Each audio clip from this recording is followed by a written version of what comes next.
నేను అనేది ఏంటంటే ఇప్పుడు చాలామందికి ఒక డౌట్ వస్తుంది, మరి రాజగోపాల్ రెడ్డి ఈ లైన్ ఎప్పటిదాకా వినిపిస్తాడు? మంత్రి పదవి ఇచ్చేదాకానే వినిపిస్తాడా? మంత్రి పదవి ఇచ్చినాక ఏం జరిగినా సైలెంట్గా ఉంటాడా? రఘు, ఆ, నేను ఒక పదవి కోసం పాకులాడే మనిషినేనా?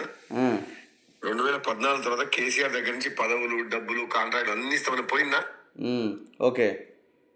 ఆ 10 ఏళ్ళు కొట్లాడిన ఈ 2 ఏళ్ళ నుంచి కూడా కామ్గా ఉన్నా. ఉమ్, తెలంగాణ ఇచ్చిన కాంగ్రెస్ పార్టీ, సోనియా గాంధీ, రాహుల్ గాంధీ ఆ, కాంగ్రెస్ పార్టీ రావాలని మళ్ళీ బీజేపీ నుంచి వచ్చిన. ఆ, ఓకే, వాళ్ళు ఇస్తామన్నారు, ఇవ్వలేకపోయిండ్రు అన్న అని బయట తెలుస్తుంది, మనందరికి తెలుసు. ఆ, కానీ పదే పదే రేవంత్ రెడ్డి లాంటి వ్యక్తి అట్లా మాట్లాడుతుంటే ఉమ్. నేను మాట్లాడకుండా మరి ఇప్పుడు ఎవరు మాట్లాడతలేరుగా? ఇప్పుడు కోమటిరెడ్డి వెంకటరెడ్డి, ఉత్తమ్ కుమార్ రెడ్డి, బట్టి విక్రమార్క, మరి వీళ్ళంతా సైలెంట్గానే ఉన్నారు కదా. లీకులు అట్లాంటివి కూడా ఏం వార్తలు వస్తలేవు కదా. వాళ్ళు వాళ్ళంతా ఎక్కడోళ్ళు అక్కడ మాట్లాడుకోవడం సెట్ అయినట్టు కదా మరి.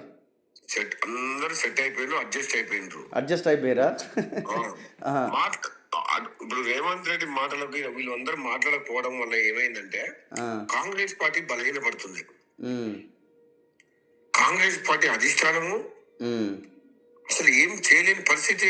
ఈ ఒక ముఖ్యమంత్రి ఉండి ఉమ్, ఆయన ఒరిజినల్ కాంగ్రెస్ కాదు, ఉమ్, తెలంగాణ ఉద్యమంలో లేడు, ఆ, ఏదో అదృష్టం కలిసి వచ్చి అయిండు. ఉమ్. కానీ ఇట్లా పదే పదే పదే పదే ఇట్లా మాట్లాడడం వల్ల కాంగ్రెస్ పార్టీ కార్యకర్తలు, కరడు పెట్టిన కాంగ్రెస్ పార్టీ కార్యకర్తలు మాత్రం బాధపడుతున్నారు.